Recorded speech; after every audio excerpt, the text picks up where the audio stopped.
Right. Now this was a highly requested character for my character review series, and that character is Kiyotaka Ayanokoji from the Classroom of the Elite series. What a character. Now what makes Ayanokoji so memorable, what makes Ayanokoji so great, is that Ayanokoji is everything but nothing at the same time. You see, the thing with Ayanokoji, he doesn't care for ego and validation, he cares for outcomes.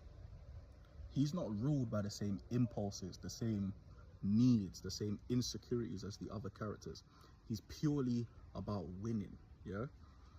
And then he dropped probably one of the hardest quotes I've ever heard in anime. Forget that, movie or television series history. Ayanokoji said, "But Horikita, I've never considered you an ally. Not you, not Kushida, not Hirata. People are nothing but tools to me. In this world, winning is everything. No matter what I have to sacrifice, I'm going to win." That piece of dialogue, when I heard that, threw me off. I think it just changed the tone of the entire series. What makes Ayanokoji so powerful is that he doesn't actually try to stand out. He's so far ahead of everyone, they don't even know they're competing. Ayanokoji is so massive, he's like the puppet master of the series, and he does all of that by trying not to be great. You see, in real life, a lot of us are ruled by our egos.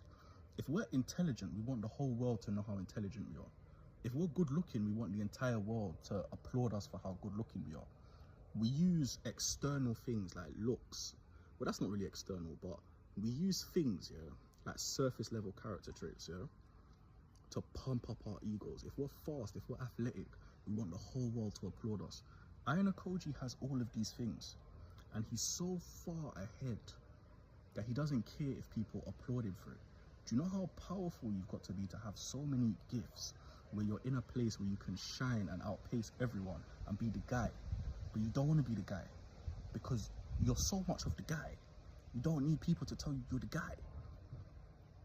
Mad. Do you understand? What also makes him powerful is he cares about growth. He wants to see, I think his class 1D grow. He wants to see Horikita grow. And that's how you know he's so far ahead of everyone, because he's in an elite school. And yet he's still looking at these people like children that need help growing. Do you understand? He still wants to win. On top of that, you have his dad that he's actually proving something to. See, Ayanokoji is a product of the White Room. He was manufactured to be amazing. In fact, he's so amazing, yeah, they use him as the blueprint or the gold standard of how the other kids should be. Do you know how crazy that is, to be the gold standard of the White Room? He's a legend of the White Room, the only person that survived this generation. In other words, he's built different. Forget calling him him. Him is too kind for him. He's just up there. Up there's too kind. Listen to it. Ayanokoji is sitting on heaven when everyone else is sitting in earth. And that's him. And I think, honestly, barring obviously his cold and like emotionless ways, he's actually a very good, I'd say, role model to take influence from. I think where we often go wrong in life is this need for validation and ego, and then we get tricked out of our position and we get finessed because we have to prove something. The most powerful thing you can prove is that you don't need to prove anything to anyone. So it's good to adopt a lot of his traits, and it's good to sit back as a background character and know that you're making everything move. When you get to that level, you know you're so far ahead, people don't even know they're racing with you. They actually think they're ahead of you. See what I'm saying? And like I always say, make civilian life great again, great life.